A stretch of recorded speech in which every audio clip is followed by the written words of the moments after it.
रामपुर में बाल बाल बचे केंद्रीय मंत्री मुख्तार अब्बास नकवी हुनर हाट के उद्घाटन कार्यक्रम में गिरी सीलिंग टाइल। प्रेस कॉन्फ्रेंस के दौरान हुआ हादसा। गोंडा में हत्यारे को सरेआम फांसी पर लटकाया गया। आरोपी को प्रतीकात्मक फांसी रामलीला कमेटी के जज द्वारा दिए गए आदेश पर हुई। रामलीला की अदालत की तरफ से पारित आदेश के अनुपालन में एक अपराधी को फांसी के फंदे में झुलाने की लीला का मंचन किया गया, जिसे देखने के लिए लोगों की भीड़ जमा हुई। बुराई पर अच्छाई की विजय का पर्व दशहरा आज पूरे देश में मनाई जाएगी विजयदशमी। इस दिन घर घर होती है पूजा और शस्त्रों का होता है पूजन। वाराणसी में नहीं होंगे दशहरे के बड़े आयोजन। रावण दहन के बड़े आयोजन किए गए स्थगित। मलदहिया और सेंट्रल जेल में रावण दहन स्थगित हुआ। कोविड के चलते स्थगित करने का फैसला लिया गया। दशहरे पर सिर्फ स्थानीय स्तर पर छोटे कार्यक्रम होंगे। उत्तराखंड में रावण दहन के लिए तैयार किए गए पुतले। देहरादून में रेस कोर्स में होगा दशानन का दहन। सीएम धामी भी रावण दहन कार्यक्रम में होंगे शामिल।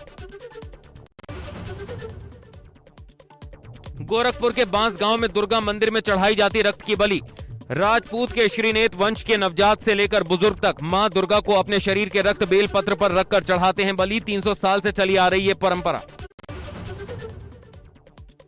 अयोध्या की रामलीला में सियासत का मंचन। अंगद का किरदार निभाने आए मनोज तिवारी ने छठ पूजा को लेकर अरविंद केजरीवाल पर साधा निशाना।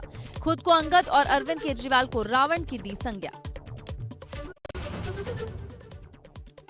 गाजीपुर में रावण दहन पर पड़ा कोरोना का असर। इस साल कोविड-19 की वजह से रामलीला सीमित जगहों पर हुई संपन्न। गाजीपुर में हर साल 70 फीट के रावण का होता है दहन, लेकिन इस साल सिर्फ 70 फीट की बजाय 30 फीट के रावण का होगा दहन। सीमित लोगों की उपस्थिति रहने की अनुमति।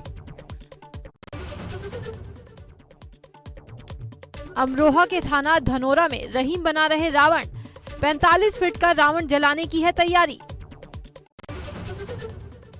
चंदौली में दुकानदार को ग्राहक से उधार का तगादा करना पड़ा भारी। ग्राहक ने दुकान में घुसकर दुकानदार से की मारपीट। गाली गलौज कर SC/ST एक्ट के मुकदमे में फंसाने की दी धमकी। दुकान में लगे CCTV कैमरे से हुआ खुलासा। पीड़ित दुकानदार की तहरीर पर पुलिस ने मुकदमा दर्ज कर आरोपी की शुरू की तलाश।